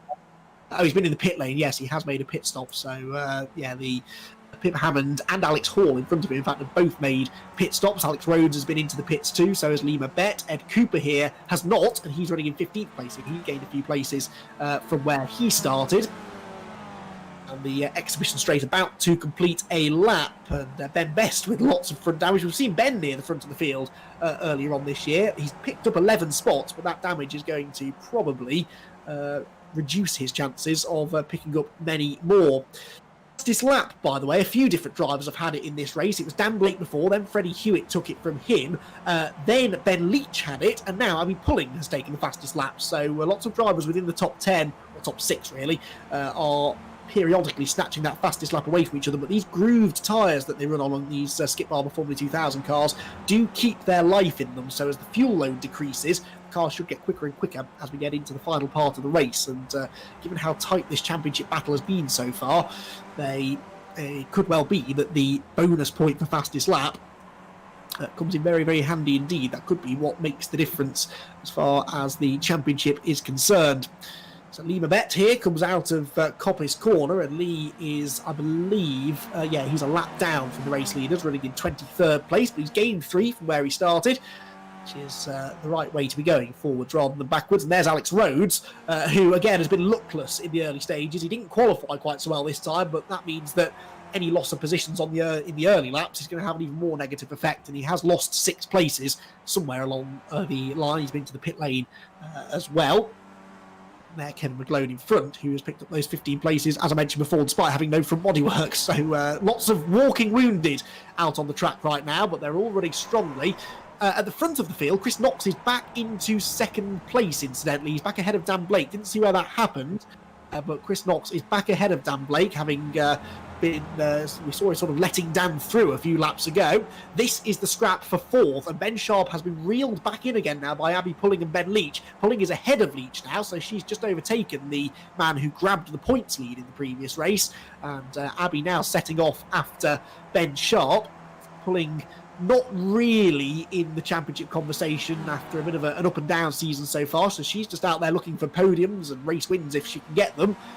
Anyone is going to beat Freddie Hewitt in this race, though, they're going to really have to go some, because he's 2.8 seconds ahead of Knox and Blake. He's been stretching that margin out again over the recent laps. We're approaching half race distance now as well. Looking good for Freddie out in front. This battle, though, could still go either way. Ben Leach on board with him now as he goes from the outside to the inside of Abby Pulling. What Ben really wants to do is get past this group and then just set after Dan Blake in front, but he can't break through. Difficulty when you're up against a bunch of drivers as competitive and as evenly matched as this, you just can't drive past them without much of a fight. You're going to have to fight for every position, and Ben Leach will be relishing that, but it's also making life very difficult. Look at the gaps that he's trying to fit this number 50 PRS car into, and look at the gap that Abby Pulling just fitted her car into. That was an incredible move on the inside into the old hairpin. Caught everyone by surprise there, I think, including Ben Sharp, who she overtook. But Sharp is trying to fight back. Here's a look at this. You will never see a better overtake into the old hairpin. And kudos to Ben Sharp, because he saw her coming there, and he could very easily have turned into Abby and caused a pile-up between all 3 drivers. But thankfully, at the very last second, he saw that. Is it a mouse? Is it a rat? I'm not entirely sure what that car's supposed to be, but whatever the furry creature is that's on Abby Pulling's car, he saw it whizzing up the inside. And through she went. So Abby Pulling then goes into 4th position, and she's now brought Ben Leach with her and David Ward. So Ben Sharp's lost more ground since we last saw her. Number 7 is Kevin McGlone going a lap down. So he, as you can see, has damage. He's just staying out of everybody's way. So Pulling them into 4th, Leach 5th, Ward 6th, Ben Sharp in 7th position. And that's the little quartet of drivers you're watching here. They're dropping Mike Hart slightly now. There's the fight for 2nd. Chris Knox back in front of Dan Blake, and they are catching Freddie Hewitt. So this seems to be working quite well. Chris Knox has found some more speed, towing along Dan Blake behind him, and Freddie Hewitt really slow through the old hairpin. I think he must have had a slowdown penalty. So the race leader suddenly has lost all of his lead, and well, look at that. That was about 1.5 seconds a corner ago. He must have exceeded track limits, probably on the inside at the old hairpin, cut the corner too much, and now Chris Knox and Dan Blake are right with him. So it's 3 cars for the race lead, and all 3 of them are championship contenders. This is such a significant battle. They're 7.5 seconds clear of anybody else as well, so they can kind of afford to battle amongst themselves now without worrying about being caught. Chris Knox up the inside, over the curb, takes over the race lead. Chris Knox and Freddie Hewitt both looking for their first victories of the season, remember. Dan Blake, though, already has wins to his credit in Season 2. He's looking for another, though. Up the inside of Hewitt, he looks for second place, but Freddie is going to have a go getting up the inside of Chris Knox. Well, they say the best form of defence is attack, and, well, it is, isn't it? Because Freddie Hewitt, rather than worrying about watching his mirrors and fending off Dan Blake, he just sent it straight up the inside of Chris Knox. We watch them from above now, coming down through the crane of curves. Knox is on our right, Hewitt on our left. They pass underneath us and head into the old hairpin. Freddie Hewitt's just about got his nose up the inside into the old hairpin. Oh, they're both going to be very slow. Watch for Dan Blake, who almost runs into the back of Freddie Hewitt. They were so much slower through the corner that Dan Blake almost had nowhere to go. Hewitt, once again, though, gets a bad exit from the old hairpin, and Dan Blake and Chris Knox now have both got past him. But I don't think that is the last that we'll see of Freddie Hewitt, because prior to that, he was more than capable of running their lap times. So I think he should be able to, he just needs to just take a deep breath. Things have not worked out well in the last few laps. He can definitely recover from this. He just can't afford to lose his head and start making more mistakes. So, new race order. Chris Knox leads the way. Dan Blake, we're on board with him now. The reigning champion in second. Freddie Hewitt is in third. And they lost a whole second just through that sort of exchange of positions through the old hairpin and McLean's. Lost a full second to Abby pulling in fourth place, although she's still 6.4 seconds back at the moment. Ben Leach in fifth, David Ward sixth, and Ben Sharp in seventh. Mike Hart, Carl Jacquelette, and Ben Bateman now rounding out the top 10. Right, where does the next bit of action come from? Probably Dan Blake. He's never far away from the action, is he? And it's all action on the steering wheel as he tries to get that car through the corner. They don't have a huge amount of grip, these Skip Barber cars. You've got to really muscle them into the turns, especially if you're running in the turbulent air of the car in front. They're not too badly affected by the dirty air, these cars, but any car that has aerodynamic aids, and these do, in theory, have front and rear wings. Not all of them have front and rear wings at this stage of the race, but they did when they started. And that definitely means that they're relying on the aerodynamic grip from those wings, which definitely hurt when you're in the draft. Hewitt, though, he's done exactly what I said he needed to do. He's regrouped, he's on the attack again now, has a look at the inside of Dan Blake, but this last lap or so will have done wonders for Hewitt's confidence, because it looked as though he might be dropping away from those top two, and he'd have been forgiven, really, for being a bit demoralised, having lost that 2.5 lead that he had due to what we presume was a slowdown penalty at the old hairpin. But instead, he's been able to catch them back up, and that tells him that he definitely has the speed to race them for the win. I think any one of these three drivers legitimately could be taking home the 35 points for the race victory today.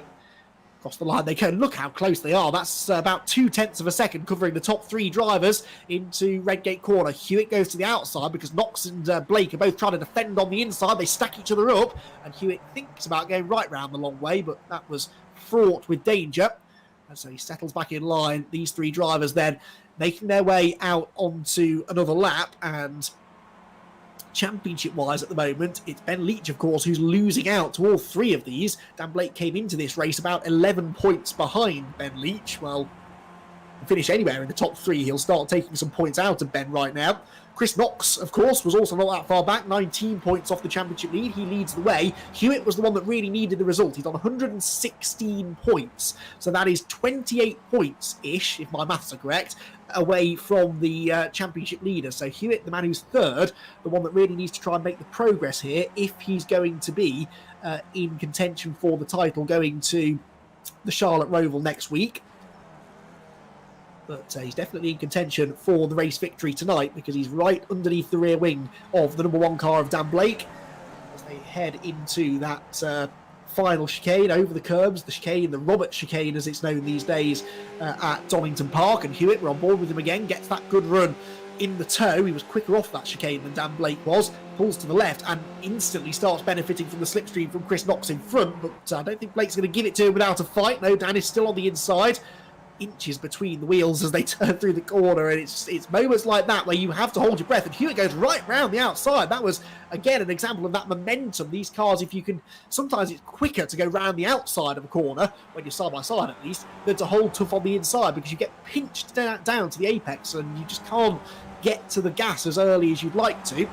A bit more steering angle, it's more likely to snap sideways or understeer or lose grip in general if you hit the throttle, so you have to wait. When you feel the grip, you can hit the throttle again, and if you're on the outside line, you can do that a lot earlier and carry a lot more speed off the turn. That's what we saw Freddie Hewitt do just then through Redgate Corner, in second place once again. Coppers they go then into the final 10 minutes of racing now. I told you these 30-minute races were good. They might be a bit longer, but they really do still have that sense of urgency about them right from the word go. And I always thought this would be a good race because we had our championship contenders all together at the front of the grid. It was always going to be a pretty frenetic battle. Really has been. Back across the line they come then. Knox leads, Hewitt second, Blake in third. They're just under 7 seconds clear of pulling now, so that gap has sort of stabilised. Sharp still fifth, then Leach sixth, Mike Hart seventh. So where's David Ward gone? Oh, David Ward's 19th. He's been in the pit lane, so something's happened to David Ward from that second pack of cars. Whilst we've been focusing quite rightly on the leaders, David Ward has had a moment. I believe Graham Sessman, that was brilliant work there. Already got us a replay, and unfortunately, I can't see it. Whatever's happened, it appears to have happened at the chicane. And yeah, David Ward, yes, he was in that second group of cars going through suspension damage then for Ward. So that must be as a result of some contact somewhere. Headed into the pit lane. So here we go, down through the old hairpin. Oh, and it was with Leach. It was with the championship leader. Well, that could be significant. Is Leach's car okay? That's the next question. To just dismiss David Ward's problems and move on instantly, but he tackled with the race with the championship leader there. There's Leach. So there is damage to the front of the car, but that was already there, wasn't it? It's the right-hand side suspension I'm concerned about. We're 3 abreast, though, for the race lead. Look at this, and Dan Blake is going to break through into first position. How did he do that? That's my fault, I suppose, for telling Graham to cut away from the race leaders. But look at that. Dan Blake has got the lead away, and Hewitt and Knox now dicing over second. Hewitt has got second, so Knox the big loser. He goes down into third. Once this settles out, I'm sure we'll be able to find a replay of how this all started, but it hasn't finished yet. Knox is back up the inside. Blake has got damage to the back of the car. Looks, so there might have been contact involved in all of this. And Dan Blake now tries to set sail and escape. Now, again, if Freddie Hewitt has any sense here, he'll settle in behind Chris Knox. Even if he feels he's quicker than Chris, it's better they work together. They don't want to give Dan Blake a chance to break the toe. He's already 3/4 of a second clear of these two now.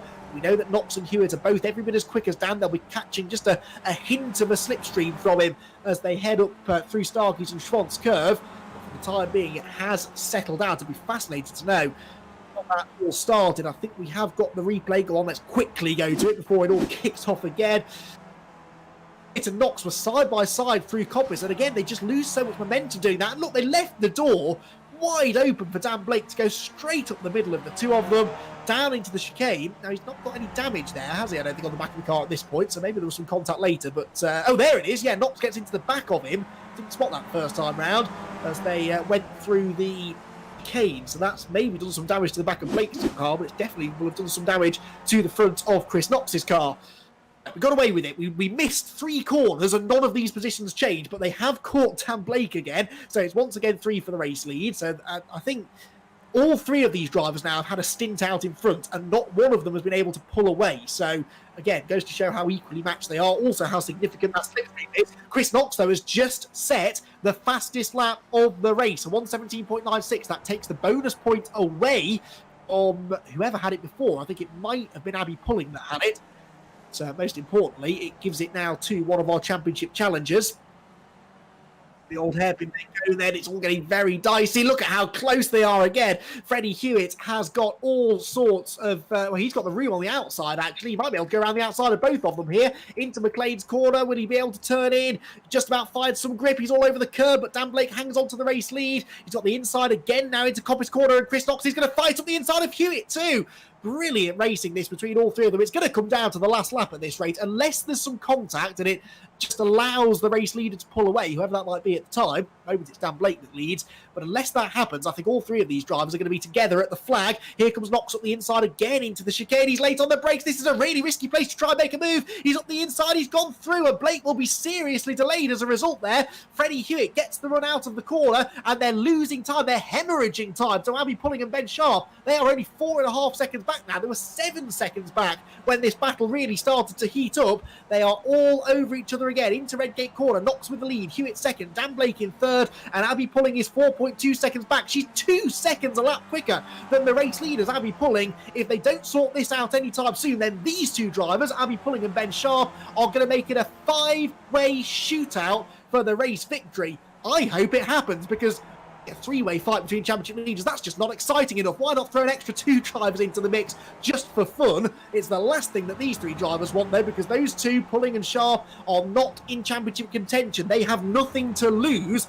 These 3 at least have some incentive to think twice before making any really risky moves. The other 2 that are catching them quickly, though, they do not. The gap's going to keep coming down as well. Oh, contact! There it is! Freddie Hewitt off into the gravel trap at Coppice Corner. It had to happen in the end. He's going to dig his way out. Will he hold on to 3rd place? This could be really, really pivotal for his championship hopes. He will hold on to 3rd, but Pulling and Sharp are coming with momentum. They're both going to go around the outside of him. So Abby Pulling will take over 3rd. Ben Sharp into 4th position, and that's the contact that we feared between those 3 at the front of the field. They've been racing so closely and so fairly with each other.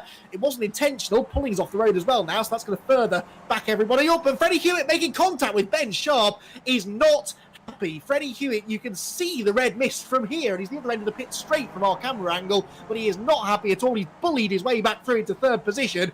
He's 4.8 seconds behind the lead 2. Here's the replay. Completely unintentional. Knox was up the inside fair and square, and Hewitt tried to turn in and get behind him, get between Knox and Dan Blake. Otherwise, Dan Blake was going to come through as well. And then there's the contact he had with Blake's teammate, Ben Sharp. I mean, there was kind of a gap up the middle. There certainly was by the time Freddie Hewitt had finished with them. But now he is trying to get 3rd place away from Abby Pulling. And Ben Sharp is catching them too. This could actually have the knock-on effect of giving Ben Sharp the chance to gain some places back as well, because Ben's car clearly is wounded after the contact he had earlier on, and it looks as though he's not really got the pace to challenge. But if they start holding each other up and going off the road again, then he might yet be able to improve on that 6th position, and that could have huge championship implications. Right now, Dan Blake is set to score 28 points in 2nd position, so he could well take the championship lead back unless Ben Leach starts to gain some places back. Here's the fight for 3rd then. Hewitt is back into P3 ahead of Abby Pulling. Will these 2 work together? They're running out of time though. Not that long left in the race now. Freddie Hewitt pushing hard. The car doesn't appear to be too badly damaged, if at all, after the contact that he had. Leaders are continuing to dice. It might not be over for Freddie Hewitt just yet. On board with Dan Blake is in 2nd position to the outside into Redgate Corner. He tries to carry off the turn. Well, actually not that much in fairness. Now starts to catch in the slipstream. So they were pretty equal off the corner despite the different lines going in. Under 2 minutes to go then in this phenomenal 2nd race of the night here from Donington Park. After this one, there will be just 2 races to go at the Charlotte Roval in a week's time, and it looks as though it's setting up to be an almighty championship decider. Thematically, it went down to the wire in season 1 here at Donington Park, actually. Realistically, Dan Blake pretty much had one hand on the trophy already before he even turned the wheel. This time around, it's anyone's guess who's going to get it. We still don't know who's going to win the race either. Have a look at the inside of Chris Knox, but Blake won't want to take a huge risk here. Doesn't need to take a huge risk, really. 2nd place is still a good haul of points. You get 28 for that 2nd position. You get so many more points for winning the race. It's worth going for, surely. Well, that's interesting. He pulled to the outside, but lifted. I don't think Dan Blake wants to lead going on to the final lap. Now, is this going to be the final lap, or will we get one more after this, I wonder? This is going to be the final lap. The last lap board is out. I think that was a tactical decision there by Dan Blake. He didn't want to be in the lead because we've seen it's so hard to defend the race lead around here because of the effect of the toe, because of the opportunities to go up the inside or get the switch back on someone. It's hard to hold on to the lead. Was that a stroke of genius for Blake, or has he just handed it to Chris Knox? Abby Pulling, I can see on the timing screen, he's back into 3rd. We'll focus on the leaders for now as they go down through the Craner curves for the final time of asking. And Dan Blake is closing in again as they go down into the old hairpin. He pulls to the outside line. Watch for the momentum off the corner though. They go through the old hairpin. Out of the quick right-hander they go. And Dan Blake is trying to get the speed coming off the right-hander through Starkey's corner. Can he get the run up the hill into McLean's? Oh, this was not a good time for my screen to freeze. There we go. They're side by side. Dan Blake on the outside. Chris Knox is on the inside line and he's sideways. Oh, right across the nose of Dan Blake. Phenomenal car control and brilliant reaction from Dan Blake, who goes straight up the inside and gets the lead back again. But there is one more run down the back straight, and this time around it is Chris Knox that will have the toe, and it's Chris Knox that could go on the attack. 2 corners to go here at Donington Park. 2 drivers fighting for the win, fighting for the championship. Side by side into the chicane they go. Knox on the outside is super late on the brakes. Can he stop the car? He's sideways. He's over the curb. There's contact. Off goes Knox. Around goes Blake. And where is Freddie Hewitt? Could Freddie Hewitt steal a victory? I think he will. They're side by side to the line. Dan Blake recovers and Freddie Hewitt will get his first ever victory victory in the PDC Racing League in the most dramatic of circumstances. Dan Blake salvages second, Abby pulling third, Ben Sharp is fourth, and Ben Leach is in fifth position. Chris Knox has not yet crossed the line. Now he does so in seventh. What a finish. What a race. It had to end in tears. You saw them both going into the final chicane. Neither one wanted to give way. Knox was so late on the brakes that he got sideways, saved the slide, but then he hit that sausage curb. Here's the replay. Goes to the outside line into the chicane. He brakes so much later than Dan Blake does. Gets sideways, hits the curb, ricochets into the side of Dan Blake's car. It's a big, big shunt for Chris Knox. He was lucky actually to be able to limp the car across the line at all to score seventh position. Dan Blake spins to the left. Now, I want to see this from Blake's view because somehow he doesn't spin the car. He gets back on the road. Here we go again then. On board with Knox. Down the outside. Late on the brakes. And Blake hits that curb but saves it. And there's nothing that Blake could do to avoid it. There was nothing really, in fairness, that Knox could do either. Brilliant save for Blake. Then he gets it into the right gear. Hits the accelerator. He's urging the car forward. But there goes Freddie Hewitt. Steals it on the line. By 0.8 of a second in the end. He just had the momentum out of the final corner, and I bet that Freddie Hewitt could not believe his luck. Here's his view, and look how far ahead they are. They're the other end of the exhibition straight. He can't even see the accident taking place. He's concentrating on his braking zone, turns in, hits the apex, comes out of the corner. Oh, they've both gone off. Look at this. I've got a clear run to the flag, goes up through the gears, sees the checkered flag, and bursts into laughter, I'm sure, because that was the most astonishing way win a race, and fully deserved as well, because Freddie Hewitt was a part of that battle right until that contact he had within the final few minutes. It's not like he was 8 seconds behind them the whole way and completely looked into it. He deserved the victory. He had the pace to take the victory, and he got the victory. But going into the final corner, I don't think anybody really expected that to happen. Well, that was not just the race of the season, the best race I have ever seen from the PDC Racing League. Here is how it ended. Freddie Hewitt gets the race victory. Dan Blake in second. Abby Pulling back on the podium again. She's making a habit of this now. Ben Sharp in fourth. Ben Leach, I thought that he might gain some there at the end. He gets into fifth position, of course, helped by the drama in front of him. Carl Jacquelette is sixth. Chris Knox is seventh. Mike Hart is eighth.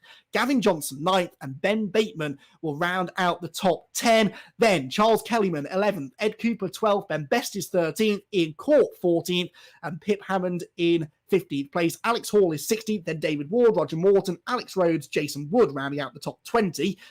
Wood was the first car one lap down at the flag. Then Lee Mabette, Steve Hefford, and Scott Malcolm rounding out the 23 finishers. Quite a long list of drivers not running at the flag, unfortunately, this time. They were Adam Southgate, Kevin McGlone, Pete Van Gool, Alex Rivette, Alan Toon, Michael Seal, Doug Hamilton, Ian Crosby, Kevin Boland, Craig Jones, Ben Hansey, and Lee Vaughan all failed to get to the finish of what was a simply extraordinary race in the PDC Racing League that was won by Freddie Hewitt. The youngster finally gets his first victory. He's waiting outside the commentary box, so why don't we have a chat with the man that came home victorious in the most incredible fashion. Well, Freddie Hewitt, welcome to the top step of the podium. About 10 or 15 seconds before the checkered flag, though, I don't think even you thought that was going to happen, did you?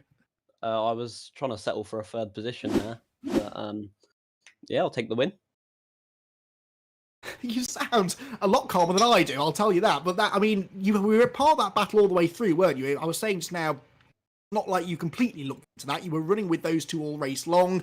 Walk us through the contact you had up at Coppice Corner that kind of seemed to take you out of contention. Yeah, well, obviously me and Chris were battling for the lead, and he was on the inside, I was on the outside, and I was gonna try and get a cut back down the straight, and I just mistimed it and went off and thought it was all over for then, and just try and get as good as you can get, which was looking like a third, but yeah.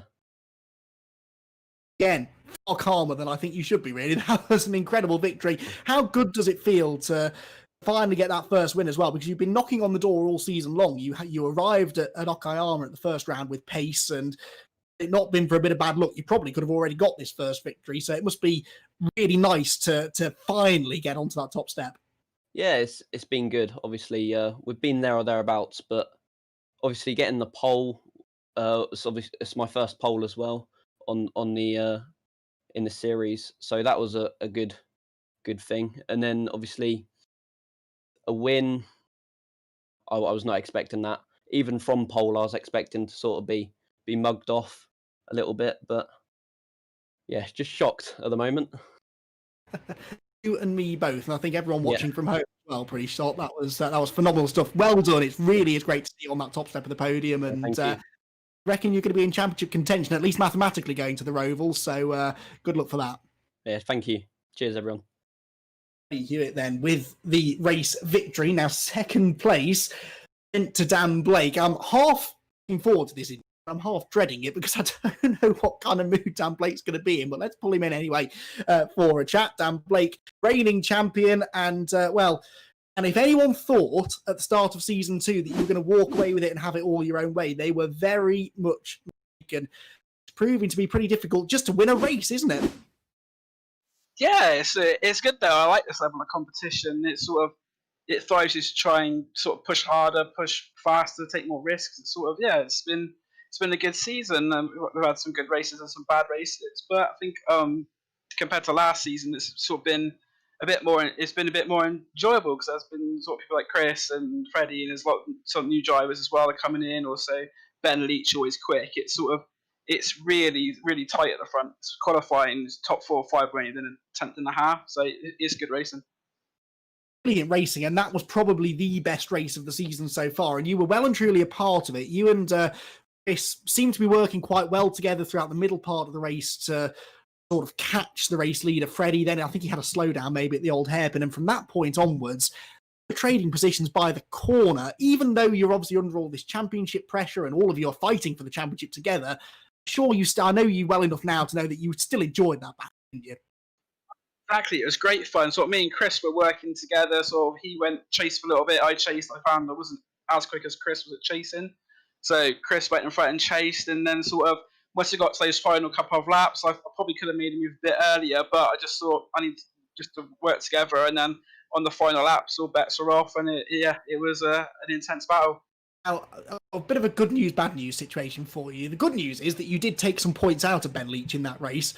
Bad news is that if you'd have won it, you'd have had the points lead going to Charlotte. But by my rough guess, you're going to be about 3 or 4 points behind him. Realistically, though, that's not really the end of the world, is it? I mean, it's almost kind of winner takes all when the gap's that small. So how are you feeling ahead of the final 2 races in a week's time? It's going to be really good. Sort of when it's that close, qualifying is going to make a difference as well. It's going to be a very intense meeting next week, really, because I know that even a couple of places ahead in qualifying is it's more points on the board, and it's just going to be really interesting. And I can't wait for next week, and it's going to be a great battle between myself and Ben. But I think we're going to have some of the usual cast. Sort of Freddie's come on leaps and bounds over the course of the season. He's been really impressive. Also, Chris Knox will be in there as well. There's a few drivers. David Ward, I know he didn't have the best of races today, but he's always near the front as well. So I think it's going to be a really intense battle next week, and it'll definitely be one to watch. 100%. I reckon mathematically there are probably still 4 of you in contention. Freddie's only about 10 points behind you. So it's all to play for going to the Charlotte Roval in a week's time. Dan, thanks for entertaining us. It was a truly amazing battle, and I'm sure we'll be speaking to you again in a week's time. Thank you very much, Andy. Blake then with the second placed finish, and then on the podium again, Abby Pulling for the second time tonight gets onto the podium. We didn't get to her after race 1, but Abby, welcome back to the podium. You're making a bit of a habit of this these days, aren't you? Yeah, it was a good race. I started P9. Both times I kind of messed up qualifying, but I didn't really do any practice beforehand other than the 20 minutes. So I made the best of what I had done before. And then kind of just pegging away after that, and the race leaders took themselves off last corner, and I could have got P2, but Dan needed the points. I'm not in the championship, so I backed off a little bit. But that's interesting. So you actually think you had the momentum to beat him to the line, do you? Oh yeah, I definitely did. But like I said, I'm just doing every round every now and then, whereas he's leading the championship, so he needed that point more than me. So if Dan ends up wrapping up the title by a couple of points, he owes you a drink, I think, doesn't he? I have already made him aware of that. I should hope so. Final question for you, and it's I'm afraid not racing related, but what on earth is your car supposed to be? I was debating a hamster. What is it?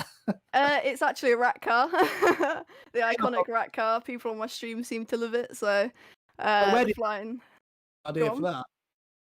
I was just scrolling through trading paints and I saw a rat car and I thought it would be quite funny. So, I the was flying expecting rat some car. deep personal like family story or something, but no, just like No, yeah, it just made me giggle. I thought it would make people watching giggle. So, absolutely has. But I'll tell you what, when no one is giggling about your driving at the moment, you are driving really well and getting Thank quicker you. every time we see you as well. We've seen you racing in the Formula 4 Championship too, and you definitely seem to be one of those drivers who has the more time you have on iRacing and doing these various championships, the quicker you're getting. Are you finding now that you are noticing how much sort of more easily it's coming to you? I'm definitely getting quicker on it. I've got my brake kind of holds on every now and then, so I've got a few limiting factors with that. But yeah, it's going well. I've kind of been on the iRacing team for a while, but I've only done practices in it. I've never really took it quite seriously. I did make a few mistakes in that race right there, but if I had a bit more practice, hopefully I wouldn't have made them and I could have won that race. But Well, I think a bit more practice ahead of the final round next week, and we could see you even further up the podium. Are you looking forward to the Roval next week? yeah, I just kind of talk to Dan and he kind of invites me as I go, so I'll probably tune in for that one as well. Good stuff. Well, congratulations. A brilliant night. A couple of podiums from Donington. Well done. Yeah, thank you. There we go then. They are your podium finishers here at Donington Park in the second race, a sensational second race at Donington Park tonight in the PDC Racing League. And as we've been discussing, it all comes down to the final pair of races at the Charlotte week's time, a circuit that incorporates most all of the mile and a half speedway at the Charlotte Motor Speedway and a unique field section as well. It's tight, it's technical, it's very, very unforgiving, and it should be the perfect venue for the championship side of season 2 of the PDC Racing League. Ben Leach will have, by my reckoning, a very, very slender championship margin, somewhere in the region of 3 championship points between himself and Dan Blake. Freddie Hewitt into third place in the championship provisionally now as well. Chris Knox also in contention. The top 4 drivers are only going to be covered by about 23 points or so. It's going to be good. It's going to be really good. And you want to tune in, I'm sure, to Yearone Racing TV next Friday night, same time, same place, 8 p.m. UK time for the championship decider for season 2 of the PDC Racing League. There's lots more racing action coming your way there on Monday night. British Formula 4 iRacing Trophy action on Tuesday. It's the BSR MX5 Pro Series.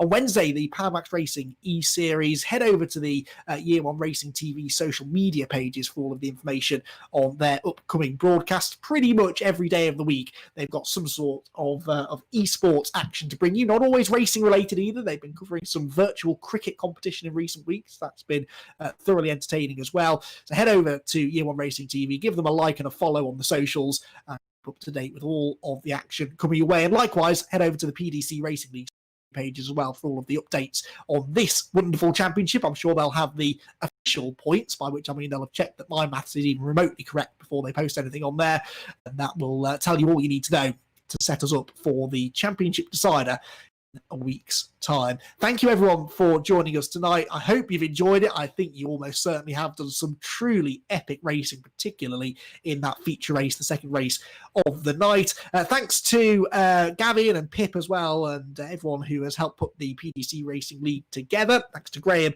at Yearone Racing TV as well for bringing you the brilliant pictures tonight. Some really unique angles of some of the best racing you will see anywhere this side of the internet. And finally, thanks to all of you for tuning in. It's been a great night of racing in the PDC Racing League. Be sure to join us in a week's time. We'll get settled. It will be a really thrilling climax to the second season of Racing League action.